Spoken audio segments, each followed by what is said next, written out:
Oh, golly. I need a microphone. If only I had two turntables. Well, then I'd be singing back at you. Let's listen to the Currie brothers for a minute. I'm going to adjust my lighting. Oh, yeah. If you're listening to the podcast in the podcast player of your choice, you, of course, just heard the wonderful tones of the Currie brothers, the pride of Gravenhurst, Ontario, with their track Link Ray Gun. On the album, we are the Currie brothers. Check the link in the description. Do download that album. It is a fantastic EP of instrumental, lo-fi, sci-fi surf rock. It literally does everything I want it to. Oh, we got some people jumping in already on both sides of the equation. Hello, good evening. Welcome to the Toronto Beer Podcast with me, your host, Chris Schreier. For those of you who pay a lot of attention, no, I did not cut my hair. I don't have a top knot right now because I'm wearing a ponytail because I had a hat on. And I don't know if my shirt is evident to you, but I just came from rugby practice with the little guys. It was hot out there. I needed we call these a singlet in the rugby world. I believe they call them that in Europe. It's a tank top. If you're listening at home, I'm wearing a tank top. Now we're all caught up.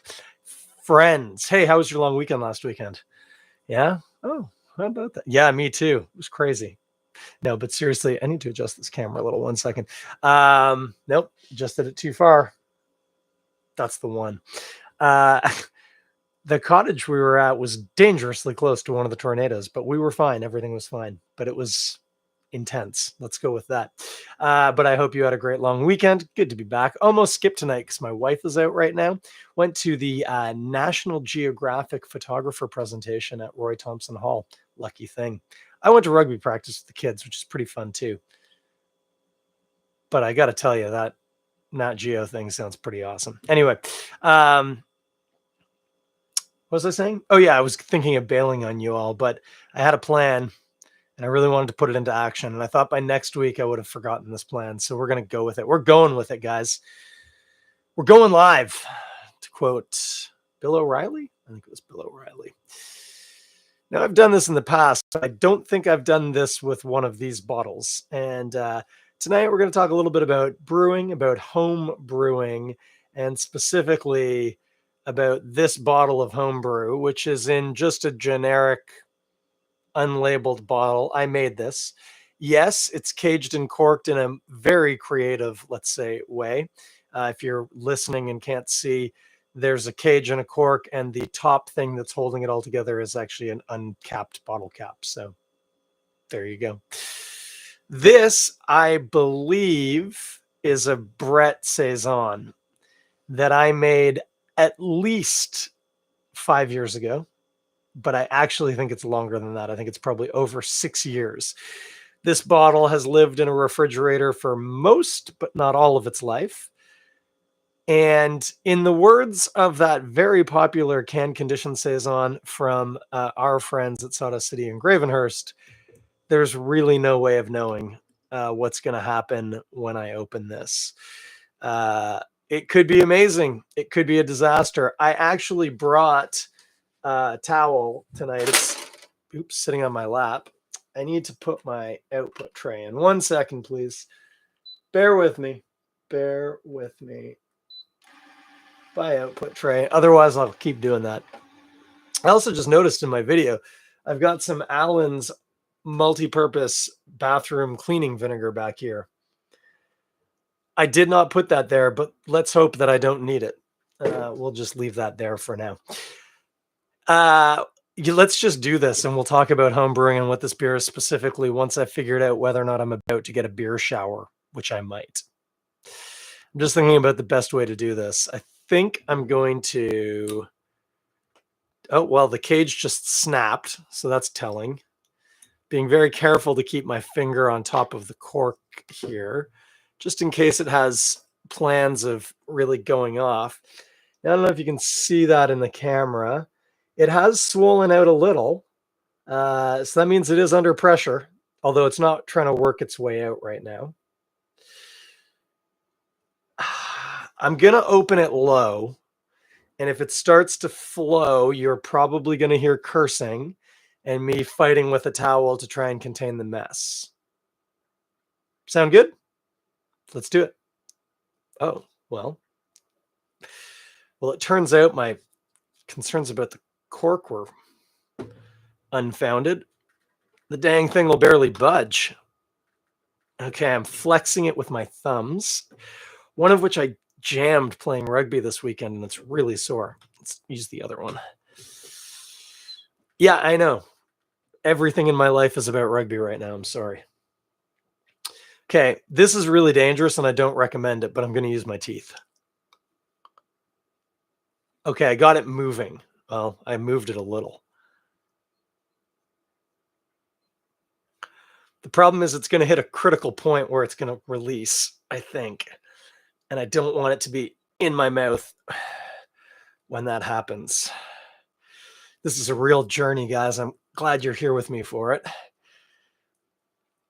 Okay, we're getting a bit of movement. The key is I don't want to break the cork off or all plans are screwed up at that point. Bit more teeth.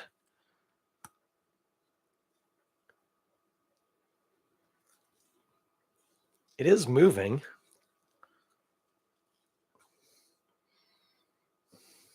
It's moving all right. Sorry, I need to keep talking. This is like right. Oh, shoot.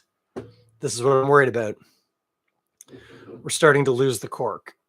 It's starting to break. And it's broken. The good news is I have a bottle opener, like a wine bottle opener, a cork remover. So we don't have to be as worried about corking a beer as we do about corking a wine.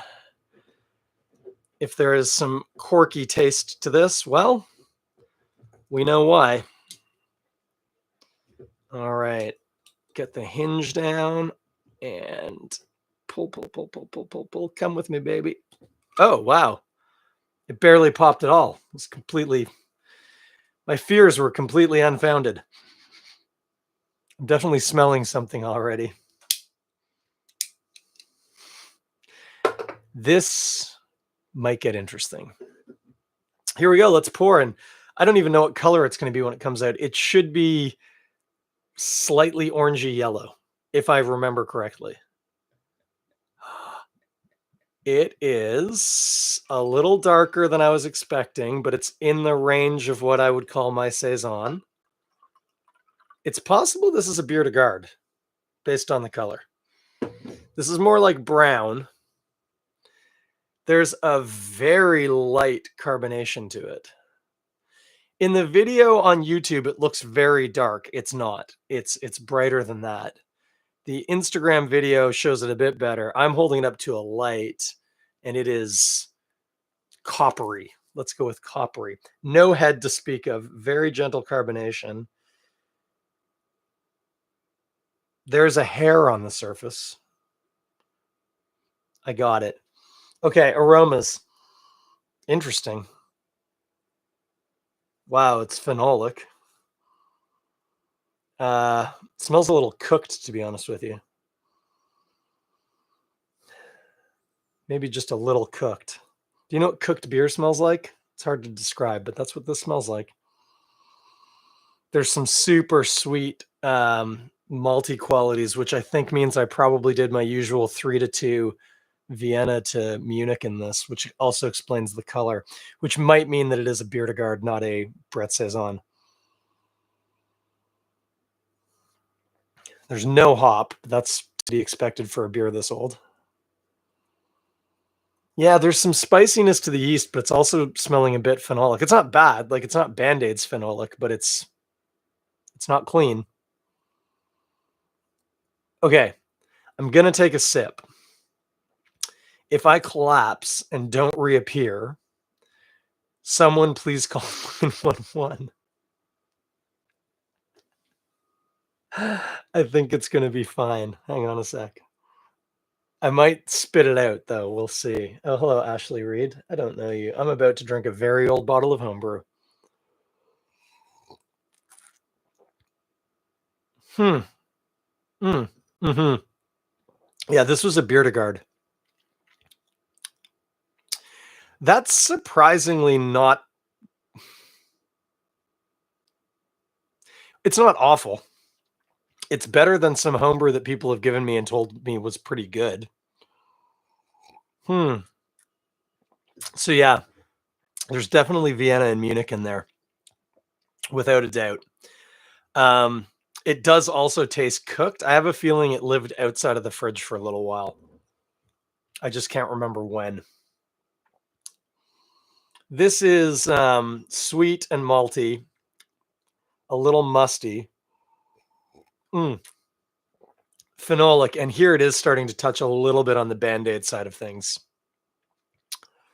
I'm assuming that there was probably a bottle re-fermentation that happened, and those phenols couldn't properly get out. Um, it is clean. There's no Brett in it, which is kudos to me. It didn't get anything infected in there, which is amazing after 6 years or whatever. Yeah, there are some yeast spices. I'm guessing that this was probably a French saison yeast. Just a guess.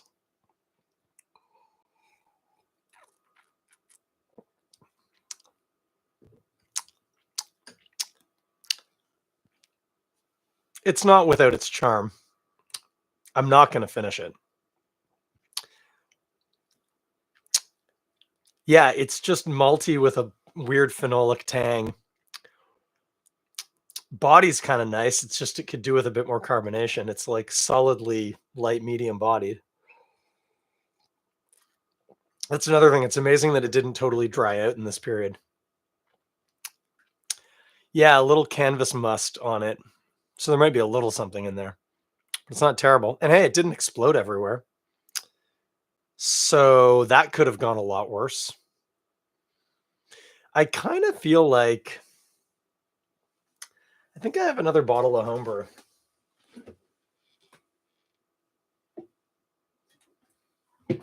It's back here. I know what that is. And definitely know what that is. And okay.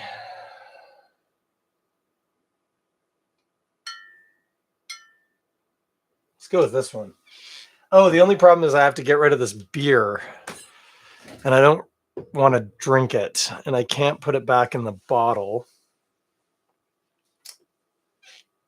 And I don't have anywhere to put it. Hey, bear with me 1 second.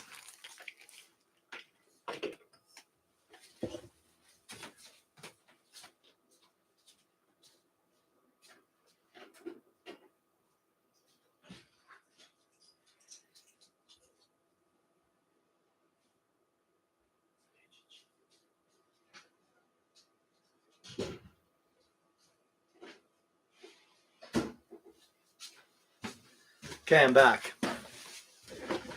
Just call that intermission. Yeah, that's all. That was just the intermission. How were you guys while I was away? Did everything go okay? Oh, look, everyone left. That's fine. We're still recording this for posterity. Hey, let's try this. This is a different bottle of homebrew. Equally old, equally questionably stored. I'd say equally likely to explode, but I don't want to give you a misconception here. The other one was very likely to explode too. It just didn't. That means this one's very likely to explode. Let's see what happens with this one. Okay, well, it a little bit more. Oh, there's still just a little bit of beer left in this glass. I did successfully pour that back into the bottle. I'm actually gonna do the same technique. I don't know if you could hear that, but I was just clearing out the glass a little. All right, what's this one gonna taste like? Whoa. This is really weird. It's more carbonated. It's definitely got a different body because it sluiced a little on the way in. Oh, this one smells interesting. This is a mixed fermentation. It smells like what were those sweet tarts? It smells like sweet tarts and a little bit of horse blanket. So there's Brett in this one, all right.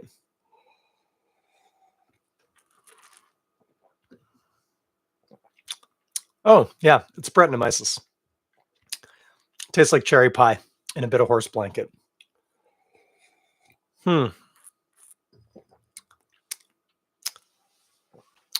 Yeah, sour cherry pie, horse blanket,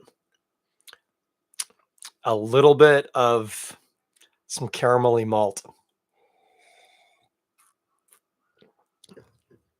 but primarily Brettanomyces.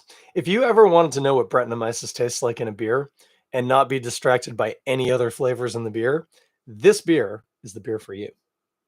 This is a mixed fermentation homebrew I made with a friend.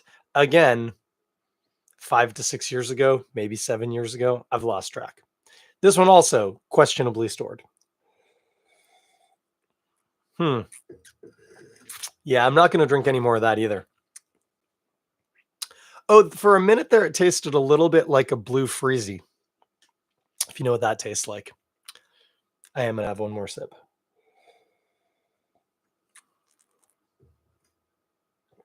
Yeah. Yeah, not bad. Just tastes like Brett. Fizzy, slightly malty Brett. Interesting. Well, what was the point of all this? Well, it's homebrew. And I haven't homebrewed in a long time. That's why I was drawing on bottles that have been sitting around my house that I keep thinking I really should do something with one of those sometime. And I didn't know what. And this is it. I opened them tonight. Didn't particularly enjoy either of them. Not a great pitch for what I'm about to tell you, which is especially this time of year. It's time to start thinking about getting into the hobby of homebrewing. If you like beer and you like cooking, homebrewing, that could be perfect for you. I used to love doing it. I just don't have time and space anymore. By the way, I don't need this towel anymore. And it's hot on my lap like a old person with a blanket on their lap at the theater. Yeah, homebrewing though. Oh, by the way, what am I going to eat with this? Nothing, because I'm done drinking it. Those beers were not good. They don't deserve getting paired with a food. Let me prove it to you. Yeah, no, not interested. Oh yeah, blue freezy again, or slushy. Tastes like an icy, like a blue icy, blue raspberry, I believe is that flavor. It's actually kind of growing on me. I don't want to finish this because I don't want to be really sick tomorrow, but at the same time, I just can't help myself. That's what you're going to eat with this. Have it with a blue icy. Do they even make those anymore? Remember the blue and the red ices at the mall? Not like a 7-Eleven slushy. Icy. Different. Blue raspberry. That's what you're having with it. Anyway, getting into homebrew. Yeah. So I've talked about this in the past, but homebrewing it can be as complicated as professional brewing. In fact, it can be more.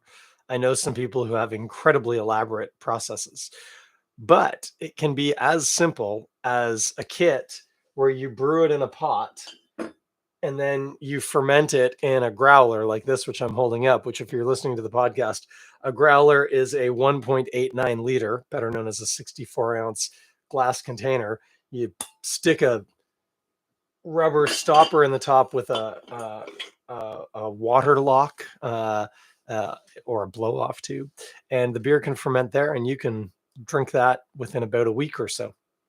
Some really cool kits you can get, but the big thing here is if it's something you're interested in, it's super easy these days. Even when I started homebrewing, like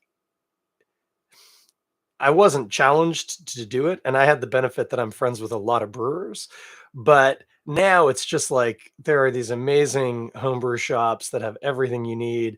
You can order it online, they'll ship it to you. Like when I was still doing it, there was like books, but like you can go on YouTube and totally learn everything you need in like a weekend to get started. I'm not saying you're going to be winning contests, but to get started. But yeah, it's absolutely worth checking out, as it were. If you want to even start sniffing around, Some places you could check out. One of the best first stops is GTA Brews on Facebook. Look them up. GTA Brews. It's a homebrewing group. It's a private group, so you're going to have to ask to be added, but they'll add you. And then you can kind of start exploring from there. You could check out Toronto Brewing on the internet, which I believe is just torontobrewing.com. We're about to check. torontobrewing.com. Yep, torontobrewing.com. Check them out. They are a homebrew supply shop. Literally everything you're going to need, from the smallest little packet of dried orange peel right up to multi-$1,000 fermenters for your homebrew setup if you go that far.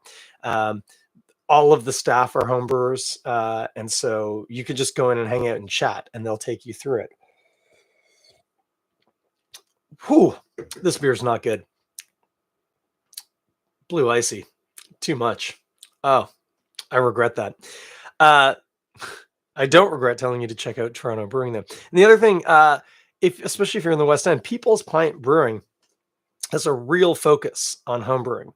So if you wanted to, you could go to People's Pint into the tap room and sit down and start sampling some of their beers and start asking them, because the founders, Doug and Pete, both started as homebrewers. In fact, Doug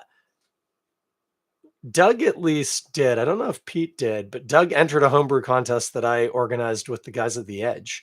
And so like way back in the day, back when Jeff from Muddy York was still homebrewing, I'll remember the days. Jordan from Reinhard. Lots of those guys started out as homebrewers. But People's Pint is a very homebrew friendly space. I know that obviously COVID's changed everything, but it used to be that they had a regular tap of a beer that they would have a homebrewer come in and make with them on their system. So you might even meet another homebrewer there. Definitely worth checking that out as well.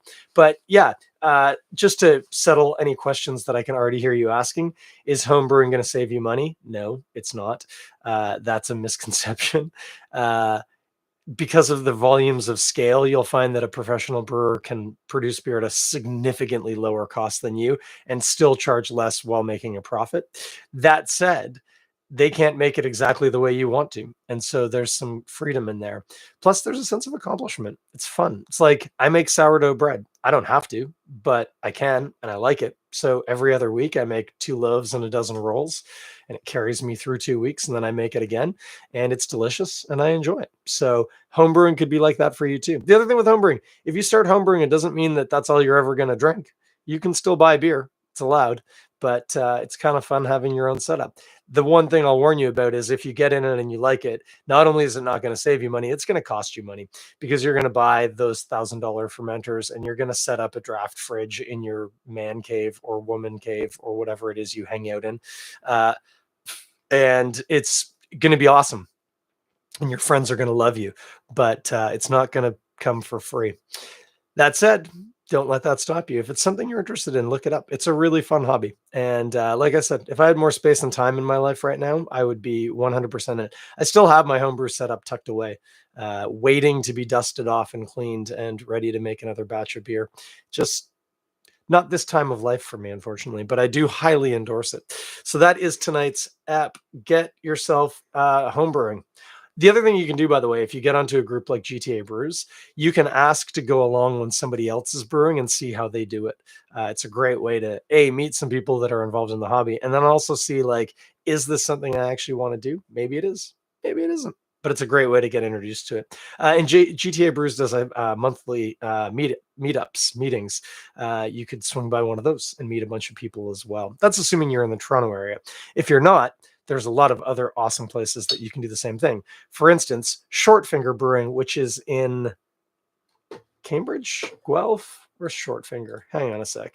Shortfinger Brewing. Kitchener. So I was in the neighborhood. Love Shortfinger. That's Bobo. Rob started that place up with his partner Kat and a crew of awesome homebrewers as well.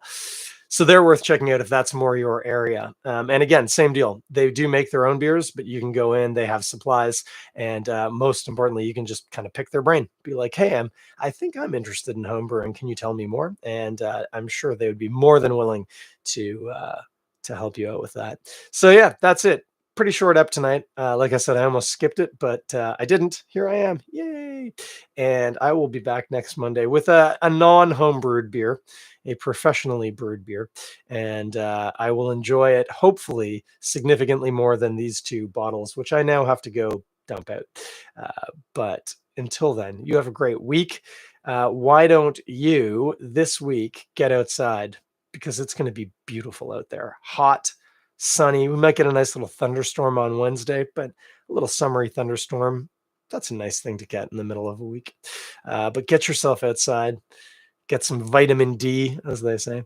And yeah, meet me back here next Monday. I'll be a little bit more well organized. I hopefully my wife will be around, so I won't have been distracted by that. And yeah, drink something tasty. If you got something in mind, send it my way. Not literally, or literally send it my way, but send me what you think I should try, and I can make that happen. Happy to take suggestions any old time. Anyway, talk at you in 7 days. Once again, if you are listening to the podcast, this is the Currie Brothers. Link in the bio to their amazing record on Bandcamp. Go buy it now. This is Link Ray Gun. Good night.